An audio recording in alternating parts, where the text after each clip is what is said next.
Serupa sudah pasti tidak sama, tetapi kita akan mendekati apa yang menjadi pikiran kehendak Tuhan. Roma 8 ayat 29 sampai dengan ayat yang ke-30. Sebab semua orang yang dipilihnya dari semula, mereka juga ditentukannya dari semula untuk menjadi serupa dengan gambaran anaknya, supaya ia, anaknya itu, menjadi yang sulung di antara banyak saudara. Ayat 30, dan mereka yang ditentukannya dari semula, mereka itu juga dipanggilnya, dan mereka yang dipanggilnya, mereka itu juga dibenarkannya, dan mereka yang dibenarkannya, mereka itu juga dimuliakannya. Ini berbicara tentang predestinasi, sebuah ketentuan Allah yang dari kekal sampai kekal yang mungkin tidak akan bisa kita pahami. Sebab dikatakan sebab semua orang yang dipilihnya dari semula.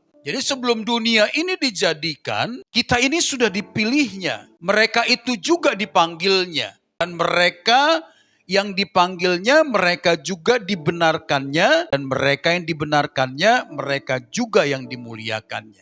Jadi berbicara dari kekal sampai kekal. Dari dunia belum dijadikan sampai nanti dimuliakan ketika kita kembali ke surga. Maka saudara sekalian dikasih oleh Tuhan, kita tidak boleh melepaskan tanggung jawab kita bagaimana supaya kita juga di waktu hidup di dunia ini, kita harus berjuang menjadi serupa seperti Kristus. Sebab kalau tidak, tentu kita tidak akan mungkin masuk dalam kerajaan surga yang kekal kalau hidup kita tidak memperagakan kehidupan warga kerajaan surga. Saya sudah pernah jelaskan, kalau hidup kita di dunia ini, kita duniawi, kita sama seperti orang yang tidak mengenal Tuhan.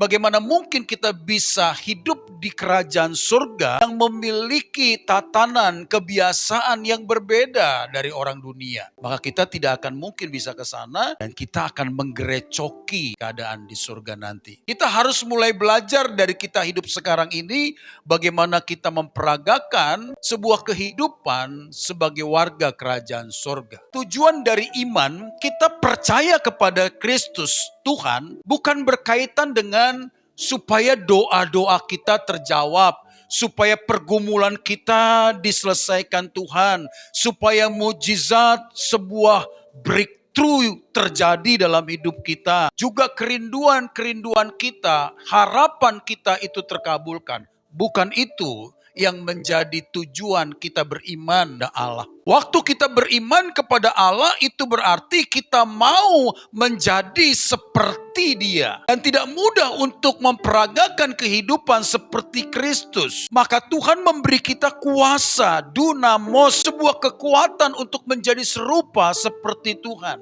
Karena orang dunia ini, ya standarnya kan saya udah sering berulang-ulang bilang ya, kalau kita nggak mengganggu orang lain, kita nggak mengusik orang lain, kita nggak mengambil hak orang lain, orang bisa berkata kita ini baik. Tapi standar Tuhan bukan begitu, ya.